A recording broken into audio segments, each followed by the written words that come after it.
দেশের সংস্কার আসলে কতটুকু হচ্ছে কতটুকু হচ্ছে না সেই বিষয় নিয়েও রাজনৈতিক দল এবং দেশের জনগণ সবার মধ্যেই নানান রকম ভাবনা চিন্তা কিন্তু চলছে।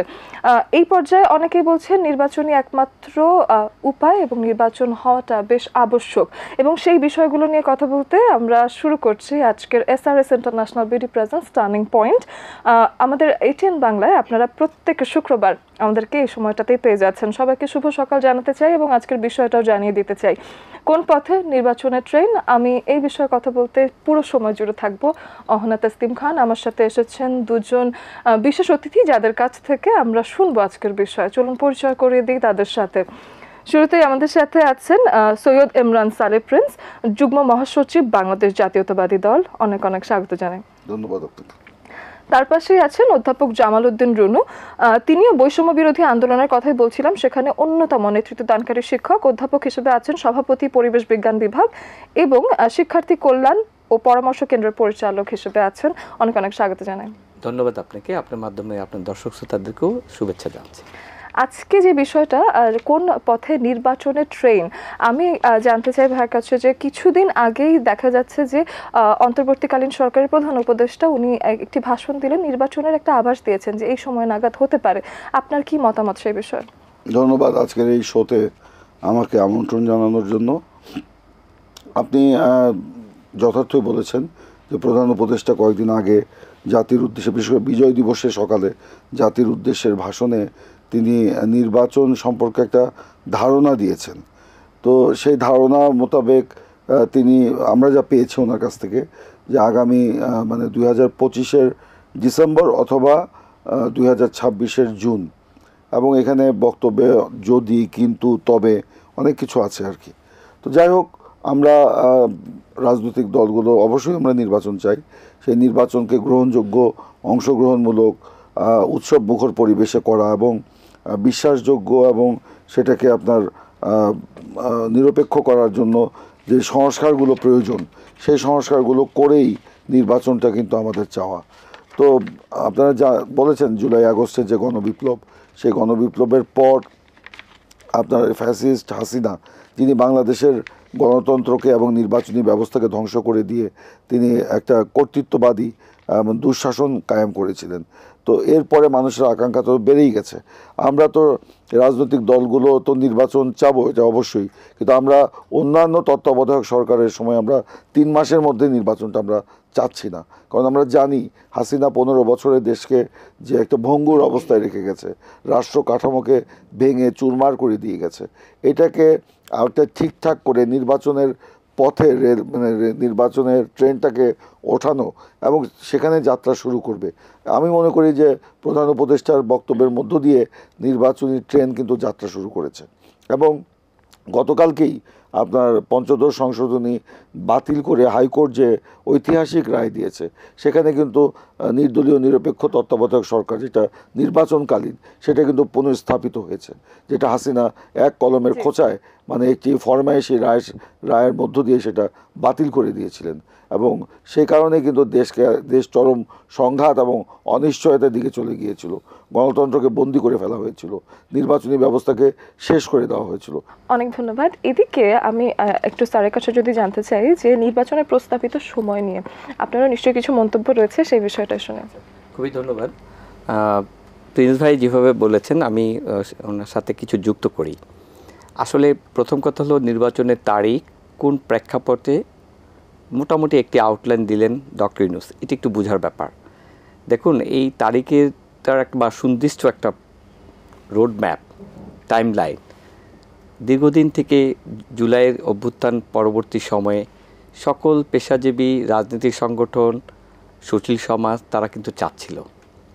কোনো এক অজ্ঞাত কারণে আমাদের যে ইন্টারিম গভর্নমেন্টটা, তাদের নিজেদের মধ্যে মনে হয় সমন্বয়হীনতা আছে এবং দ্বিধা দ্বন্দ্ব, কি করবে কি করবে না, এরকম একটা দোলাচালের মধ্য দিয়ে এই ব্যাপারটা কিন্তু এক প্রকার হ্যাজি হয়ে গেছিল, অথবা এক প্রকার ধোঁয়াশায় আচ্ছাদিত হয়ে গেছিল।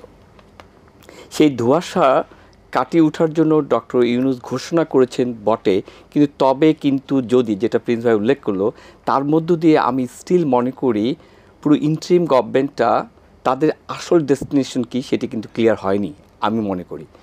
দেখেন উনি এই আগামী 2025 সালের শেষ পর্যন্ত অথবা 26 সালের মাঝামাঝি পর্যন্ত যে সময়টা লাগবে সেই সময়টাকে 3টা ভাগে ভাগ করছেন উনি। একটা ভাগ হচ্ছে আমাদের একটা কার্যকর নির্বাচনের জন্য ভোটার লিস্ট দরকার, সেটার জন্য 9 মাস। আর নির্বাচন প্রস্তুতিমূলক অন্য অন্য সংস্থাগুলিকে সংস্কার করা, রাজনৈতিক দলগুলিকে একটা ঐক্যমত্যে সব কিছুতে আনার জন্য বাকি সময়গুলি উনি ব্যয় করবেন। কিন্তু আমার কাছে যে জিনিসটা স্টিল অবস্কিউর মনে হচ্ছে সেটা হলো এই ইন্টারিম গভর্নমেন্টের মধ্যে যে ছাত্রদের যে অংশগ্রহণ আছে, তাদের কিন্তু একটা দল গঠন করার প্রক্রিয়া চলছে। সেই দল গঠন করাটার উপরে কিন্তু অনেক কিছু এগুলি কিন্তু অনেক কিছু ডিপেন্ড করবে, এটি আমার একটা ধারণা। সেই জায়গা থেকে আমি মনে করি ওনার এই তারিখটি ঘোষণা করার ক্ষেত্রে সকল রাজনীতিক, সামাজিক এবং বুদ্ধিজীবী সবার সাথে আলোচনা করে সুনির্দিষ্ট করাটা খুবই উচিত। এক। দ্বিতীয়ত দেখেন, আমরা সংস্কারের কথাটা বারবার আনছি, আসলে সংস্কার দরকার না রিফরমেশনস বলবো নাকি কারেকশনস বলবো, এটা কিন্তু খুবই জরুরি বিষয়। সংস্কারের যে এপিসোডটা, এটা 3টা সেক্টরে হওয়া উচিত। একটা হচ্ছে যে ইনস্টিটিউশনাল এক ধরনের সংস্কার, সেটি আরেকটা হচ্ছে রাজনৈতিক দলগুলির মধ্যে এক ধরনের সংস্কার, আরেকটা হচ্ছে আমাদের যে সংবিধান আছে আমাদের সেখানে একটা সংস্কার দরকার। দেখেন রাজনৈতিক সংস্কারের ক্ষেত্রে কিন্তু ওনাদের একটা কাজ করা উচিত, সকল পার্টিসগুলোকে নিয়ে রাজনৈতিক দলগুলোর মধ্যে যদি ডেমোক্রেটিক চর্চার মধ্য দিয়ে এগুলি না আগায়, তাদের নির্বাচিত প্রতিনিধিদের দ্বারা যদি এই দলগুলি তাদের নেতৃত্ব না আসে, তাহলে আমরা যে কাঙ্ক্ষিত সংস্কারই করি না কেন তা কিন্তু দিন শেষে ওই রাজনৈতিক সরকারই আসবে, তাদের হাতে চলে যাবে। সঙ্গত কারণে আমার মনে হয় যে এই কর্মকৌশল তৈরি করার ক্ষেত্রে যথেষ্ট ডিলেমা আছে। আমি মনে করি বিফোর দ্যাট এখনও আমার কাছে মনে হচ্ছে এটি যদি আগামী 3 মাসের মধ্যে ক্লিয়ার না করে সম্ভবত একটা রাজনৈতিক অস্থিরতার দিকে যাবে, আমার এটা বিশ্বাস। তবে আমি আশ্বস্ত হতে চাই যে সময়টি বলেছেন সেটি বৃহৎ দলগুলি, আমাদের যে বিএনপি আছে, জামাত আছে বা অন্যান্য দলগুলি, তারা কিন্তু খুবই সফটলি অবজার্ভ করছে এবং তারা কিন্তু যথেষ্ট ধৈর্যশীল এবং তারা যথেষ্ট সময় দিতে প্রস্তুত। সমস্যাটা হয়ে গেছে বর্তমান ইন্টারিম গভর্নমেন্ট বরং একটি পয়েন্টে নাই, একটি নির্দিষ্ট কৌশলের মধ্যে তারা সীমাবদ্ধ নাই, এইটা পরিষ্কার করা দরকার। এই বক্তৃতা দিয়ে আশ্বস্ত হবার মতো তেমন কোনো বাণী খুব ভালোভাবে পাওয়া যায়নি, এটাই আসলে বোঝা যাচ্ছে। পাওয়া গিয়েছে কিন্তু সুনির্দিষ্টকরণ হয়নি, সেই কারণে আমি মনে করি স্টিল তবে কিন্তু এবং ইন্টারিম গভর্নমেন্টের কার্যক্রম দেখে আমরা যথেষ্ট ক্লিয়ার হতে পারছি না বা আশ্বস্ত হতে পারছি না। সেই ক্ষেত্রে আমি নির্বাচনের যে বিষয়টা, কারেকশনসের কথা বললেন, সংস্কার নাকি কারেকশন, আরও রিফরমেশন কি দরকার আসলে, তো সেই ক্ষেত্রে প্রিন্স স্যার জানেন যে সরকার বিভিন্ন ক্ষেত্রে সংস্কার করার জন্য বেশ কিছু কমিশন গঠন করেছে, যেটা আপনারা দেখেছেন, আমরাও দেখছি। সার্বিক সংস্কার কার্যক্রম যেভাবে চলছে সেটাকে আসলে কিভাবে মূল্যায়ন করবেন আপনি রাজনৈতিক অভিজ্ঞতা থেকে? জি, আমার রাজনৈতিক অভিজ্ঞতা থেকে আমি বলবো যে কমিশনগুলো গঠন করা হয়েছে বা এই যে একটা উদ্যোগ নেওয়ার আগে রাজনৈতিক দলগুলোর সাথে সরকারের একটা আলোচনা হওয়া উচিত ছিল। আমরা তো জানি যে এই যে জুলাই আগস্টের গণ অভ্যুত্থান, গণবিপ্লব যেটাই আমরা বলি না কেন, এখানে স্টেক হোল্ডার কিন্তু সবাই, রাজনৈতিক দলগুলো আছে, ছাত্ররা আছে, শ্রমিক আছে, কৃষক আছে, স্বাভাবিকভাবে রাজনৈতিক দলগুলোকে তাদেরকে প্রতিনিধিত্ব করে। রাজনৈতিক দলের সাথে সেই সরকারের, অন্তর্বর্তীকালীন সরকারের যদি একটা নিবিড় সম্পর্ক বা যোগাযোগ না থাকে, তাহলে কিন্তু সেই সরকার কার্যক্রমের মধ্যে একটা অস্পষ্টতা থাকে, যেটা স্যার বললেন। তো সেখানে আমরাও কিন্তু এটা দেখতে পাচ্ছি। তা আমি প্রথমার্ধেই যে বক্তব্যটা রেখেছি তারপর থেকে যদি আমি শুরু করি, যে আমরা একটা ধারণা পেয়েছি প্রধান উপদেষ্টার বক্তব্যের মধ্য দিয়ে, নির্বাচনের একটা ধারণা পেয়েছি, কিন্তু আমরা স্পষ্ট কোনো রূপরেখা বা এটা কী বলা, এটা পথরেখা আমরা পাইনি, রোড ম্যাপটা আমরা পাইনি। আমরা স্পষ্ট একটা রোড ম্যাপ চাই। আমরা যেটা মনে করি যে প্রধান উপদেষ্টা যে টাইম লাইনটা দিয়েছেন বা যেই আপনার ধারণাটা দিয়েছেন, আমরা মনে করি যে নির্বাচনের লক্ষ্যে প্রয়োজনীয়, প্রত্যাশিত এবং বাস্তব ভিত্তিক সংস্কার করে সেই টাইম লাইনের আগেই একটি নিরপেক্ষ নির্বাচন করা সম্ভব। অযথা আমরা যদি এই কমিশন গঠন, কমিশনের একটা হবে, আবার ঐক্যমত্যের কমিশন, আবার রাজনৈতিক দলগুলোর সাথে আলোচনা, এগুলো এত মানে ঘুরিয়ে ঘুরিয়ে যদি আমরা করি সময় কিন্তু নষ্ট হবে। সময় নষ্ট হলে যে জিনিসটা হবে, চলমান যে ষড়যন্ত্র চক্রান্ত রয়েছে দেশের অভ্যন্তরে এবং বাইরে থেকে যেটা হচ্ছে, সেই চক্রান্তের ডালপালা কিন্তু অনেক গজাবে এবং এটার জাল বিস্তার হবে। তখন কিন্তু এই ছাত্রগণ আন্দোলনের যে আপনার মূল যে বিষয় স্পিরিট, সেটা নষ্ট হওয়ার সম্ভাবনাও থাকে। সেই কারণে ওই জিনিসটাও আমাদের মাথায় রাখতে হবে। আজকে এই যে ফ্যাসিবাদের যে মাথা, তারা হয়তো পালিয়ে গেছে, কিন্তু লেজ সহ সমগ্র শরীর বাংলাদেশে কিন্তু রয়েছে। সেই জন্য আমাদেরকে ওই জিনিসটা মাথায় রেখেই আমরা যত দ্রুত সম্ভব প্রয়োজনীয় সংস্কার শেষ করে এই আমরা প্রধান উপদেষ্টার যে মানে গাইডলাইন উনি যে টাইম ফ্রেমটা দিয়েছেন, তার আগেই কিন্তু নির্বাচন হওয়া সম্ভব বলে আমি ব্যক্তিগতভাবে মনে করি। আমাদের দল এই সার্বিক বিষয় পর্যবেক্ষণ করছে এবং প্রধান উপদেষ্টার বক্তব্য বিশ্লেষণ করছে। দলের পক্ষ থেকে এ বিষয়ে আনুষ্ঠানিক হয়তো বক্তব্য দেওয়া হবে, কিন্তু আমি এখন যেটা বললাম এটা একান্তই আমার ব্যক্তিগত মত। অনেক ধন্যবাদ এই বিষয়টায়। আবার বলছিলেন যে রাজনৈতিক অস্থিরতাও এসে যেতে পারে যদি কিনা নির্বাচন আরো দেরি হয়। সেক্ষেত্রে কিছু সংস্কার আমরা দেখেছি অন্তর্বর্তীকালীন সরকারের জায়গা থেকে, কিন্তু তারপরেও জনগণ এবং অনেক জায়গা থেকে আমরা দেখছি যে দ্রব্যমূল্যের অবস্থা, বিনিয়োগে অচলাবস্থা, ব্যবসা বাণিজ্যে স্থবিরতা, এদিকে আইন শৃঙ্খলা পরিস্থিতি যেটা আছে, সবকিছু মিলিয়ে একটা অস্থিরতা দেশে কিন্তু এখনো চলমান। তো সেটা নিয়ে অনেক সমালোচনাও হচ্ছে। তো আমি একটু জানতে চাই যে এসব সমস্যা আসলে দীর্ঘস্থায়ী যদি হয়, অন্তর্বর্তীকালীন সরকারের প্রতি মানুষের সমর্থন আসলে ধরে রাখা সম্ভব হবে কিনা, কিংবা কিভাবে নিরসন করা যায় এই বিষয়টা? ধন্যবাদ, খুবই মূল্যবান একটা কোশ্চেন। আমরা রাজনীতি করি অথবা ডাক্তারি, মাস্টারি অথবা মিডিয়া, যে কোনো প্রফেশনে থাকি না কেন, যে কোনো কাজের সাথে যুক্ত থাকি না কেন, দিন শেষে সবই সামাজিক। আমি যখন দেখব সমাজ অস্থির, সমাজ তার নিরাপত্তা, যেটা খাদ্য নিরাপত্তা, জননিরাপত্তা, আর্থিক নিরাপত্তা, শিক্ষা ব্যবস্থা, স্বাভাবিক যে লাইভলিহুড প্যাটার্ন, সেটি নষ্ট হয়ে যাওয়া, কালচার ডিভিশনে চলে যাওয়া, মানে ডিভাইসিভ কালচার যেটা গত রেজিম করে গেছে, সেরকম একটা পরিবেশ পরিস্থিতি থাকলে কোনো সরকারই সুস্থ থাকতে পারে না। আর সরকার চলে আস্থার উপরে, অনেকটা ব্যাংকের মতো, ব্যাংকও চলে আস্থার উপরে। সরকার আস্থাশীল তখনই হয় যখন সে ডেলিভার করতে পারে মাস পিপলের কাছে। আমি এই আন্দোলনের সাথে সক্রিয়ভাবে ছিলাম।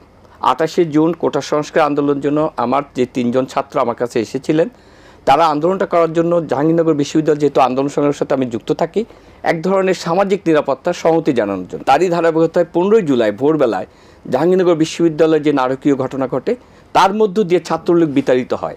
জাহাঙ্গীরনগর বিশ্ববিদ্যালয় এই সাধারণ ছাত্রদের নেতৃত্বে দিয়ে একটা নিপীড়ক সরকার সামান্য একটা দাবিকে অ্যাড্রেস করতে লেলিয়ে দেওয়া বাহিনীকে বিতাড়িত করার মধ্য দিয়ে কিন্তু আন্দোলনের স্ফুলিঙ্গ ঘটে জাহাঙ্গীরনগর বিশ্ববিদ্যালয় থেকে।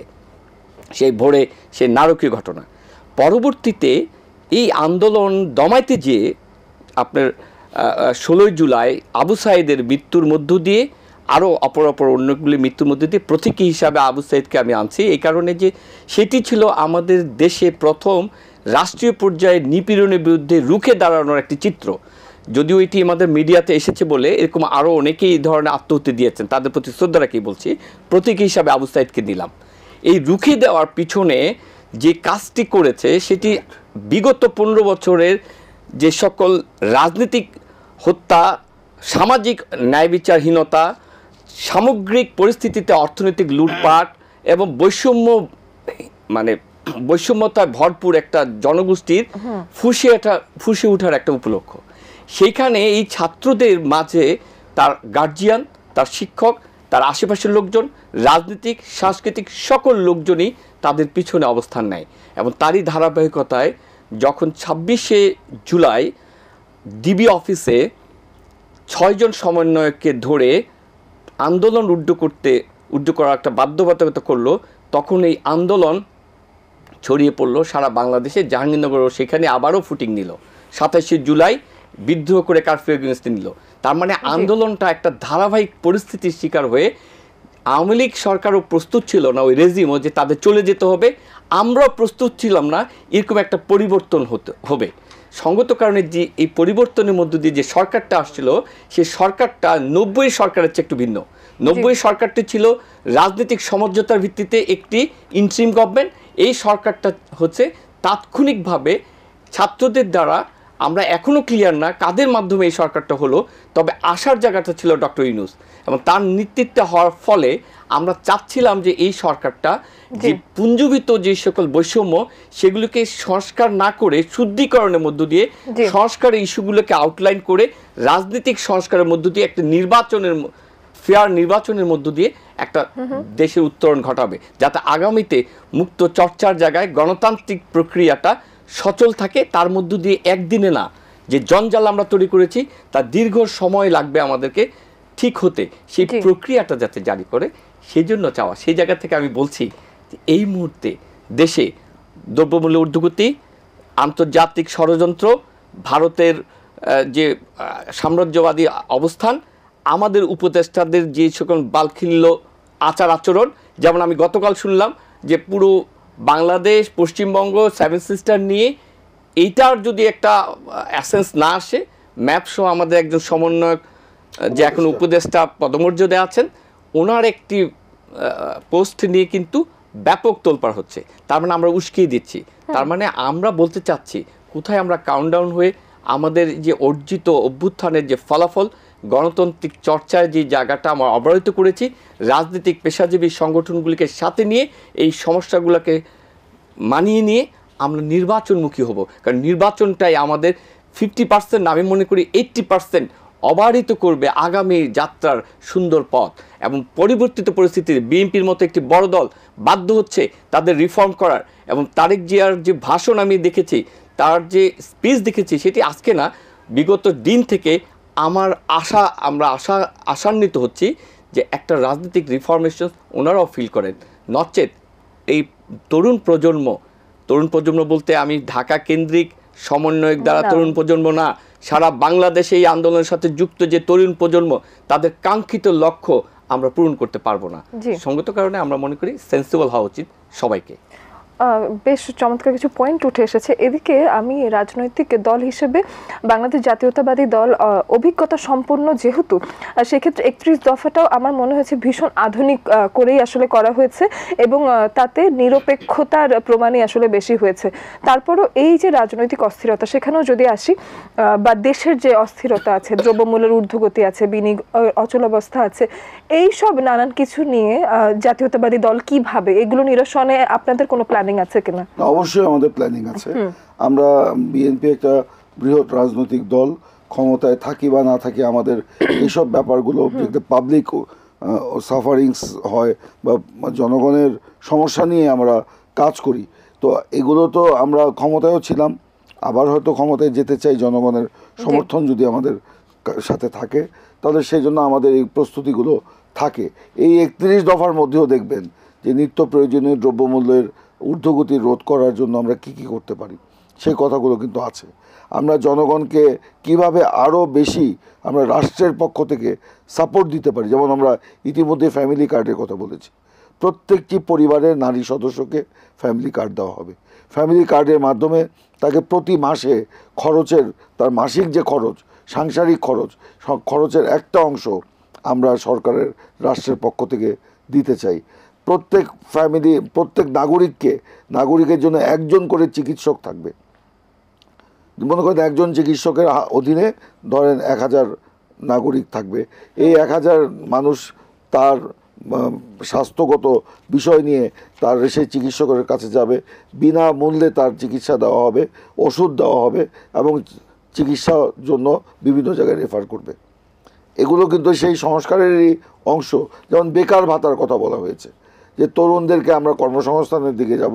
একটা হলো রাষ্ট্রীয়ভাবে কর্মসংস্থান করা, আরেকটা বেসরকারি খাত, এবং আরেকটা হলো আত্মকর্মসংস্থান। এর বাইরে প্রবাসে আমরা তাদেরকে পাঠাবো। তারপরেও যে অংশটা শিক্ষিত হোক কিংবা শিক্ষিত না হয়েও যারা বেকার থাকবে তাদের জন্য 1 বছর ব্যাপী বেকার ভাতা দেওয়া হবে। এই 1 বছরের মধ্যে তাকে স্কিল করে তাকে কর্মসংস্থানের দিকে নিয়ে যাওয়া হবে। সেগুলো কিন্তু আমরা সেখানে দিয়েছি। নারীদের সম্মান বা নারীদের ক্ষেত্রে তো বললাম, প্রত্যেক ফ্যামিলির নারী মেম্বারের জন্য একজন নারী মেম্বারকে ফ্যামিলি কার্ড দেওয়া হবে। তার মানে কি সেই ফ্যামিলিতে ওই নারীর যে সম্মান, যে মর্যাদা, সেটা কিন্তু প্রতিষ্ঠিত হবে। নারী নির্যাতনের হাত থেকে সেখানে সে কিছুটা হলেও তো আমরা এর মধ্য দিয়ে তাকে আমরা রক্ষা করতে পারবো। এবং সামাজিক অবক্ষয় যেটা হচ্ছে, নারীদেরকে সেখান থেকে আমাদের বের করে নিয়ে আসার ব্যবস্থা নেওয়া হয়েছে। এরকম যুগোপযোগী অনেক গতানুগতিক ধারার বাইরে আমরা কিন্তু প্রস্তাবনা দিয়েছি সংস্কারের ক্ষেত্রে। তো এগুলো কিন্তু রয়েছে। এবং এই যে নিত্য প্রয়োজনীয় দ্রব্যমূল্য জনগণের ক্রয় ক্ষমতার মধ্যে রাখার জন্য আমরা বাস্তব ভিত্তিক আমরা সেই কথাগুলো আমরা বলতে চাই। আমরা বর্তমান সরকারকেও সহযোগিতা করতে পারি যদি সরকার আমাদের সহযোগিতা চায়, কিন্তু আমরা এই পর্যন্ত আমরা দেখলাম না সরকারের পক্ষ থেকে যে বলা যে আপনারা আমাদেরকে বলেন কিভাবে এই সমস্যাটা নিরসন করা যায়, এটা কিন্তু আসে নাই। আচ্ছা, তো সেই ক্ষেত্রে শেষের দিকেই যেহেতু টানতে চাই, আমি একটু শেষমেশ পরিশেষে স্যারের কাছে কিছু শুনে আসি যে কিছু বলতে চান কিনা এই বিষয়ে। আপনি যে বিএনপির 31 দফার যে সংস্কার কথা বললেন, আমি চমৎকার করে কয়েকটা পয়েন্ট বলি। বিএনপি কিন্তু চমৎকার কিছু কথা বলেছে, আমি ধন্যবাদ জানাই বিএনপির ইয়াকে। নিজে কিছু সংস্কার এনেছেন, ওনাকে আর দেশনায়ক তারেক জিয়া বলা যাবে না, উনি তারেক জিয়া। জনকল্যাণমূলক জাতীয় ঐক্যমতের সরকার প্রতিষ্ঠা, বিশাল একটি কিন্তু উনি আগাম ডিক্লেয়ার করেছেন। উনি যদি নির্বাচনে যান তারপর জাতীয় ঐক্যমতের একটি সরকার করবেন, তার কাজ হবে সংবিধান সংস্কার কমিশন গঠন করা। সেখানে কি হবে, তার চেয়ে আমার সবচেয়ে ভালো লেগেছে যে জায়গাটা, আমাদের যেটা নিয়ে সমস্যা, আমাদের কিন্তু কোনো সমস্যা নেই, আমাদের হলো দ্বন্দ্ব। এটা হচ্ছে ন্যাশনাল রিকনসিলিয়েশন কমিশন। আমাদের জিয়া বড় না শেখ মুজিব বড় না মাওলানা ভাসানী বড়, এগুলি ঠিক করা। তাহলে এটা একটা বড় ধরনের ওনার কিন্তু ফুটিং। সবচেয়ে ইম্পর্টেন্ট হচ্ছে সংবিধান 70 অনুচ্ছেদ ওনারা সীমিত করে ফেলবেন কয়েকটা এপিসোডে, বাকিটাতে ফ্রি। মানে সংসদে যারা যাবেন বিএনপির এমপি হলো, তারা সব আইনের ক্ষেত্রে ডিবেট করতে পারবেন, শুধুমাত্র বাজেট বা অন্য অন্য প্রভিশন যেখানে ফ্লোর ক্রস করার ব্যাপার থাকবে। তার মানে এটা একটা বড় ধরনের কিন্তু মাইন্ড সেট আপ তাদের। সঙ্গত কারণে আমাদের দল নিরপেক্ষ একটি নির্বাচনের জন্য তাদের কিন্তু আগেও ছিল কমিটমেন্ট। সে কারণে খেয়াল করে দেখেন বিএনপির ট্র্যাক রেকর্ড কিন্তু বলে বহুমত বহুপথ চলার একটি স্লোগানের মধ্য দিয়ে ওনার কথা, যে ধরনের কথাই যদি বলি যে দলের চেয়ে দেশ বড়, দেশ মানে ব্যক্তির চেয়ে দল বড়, দলের চেয়ে দেশ বড়। ঠিক খালেদা জিয়ার একটা রাজনৈতিক পরিক্রমা আছে, আপসীর নেতৃত্বের মধ্য দিয়ে উনিও বুঝেছেন যে দেশ বাঁচাও মানুষ বাঁচাও।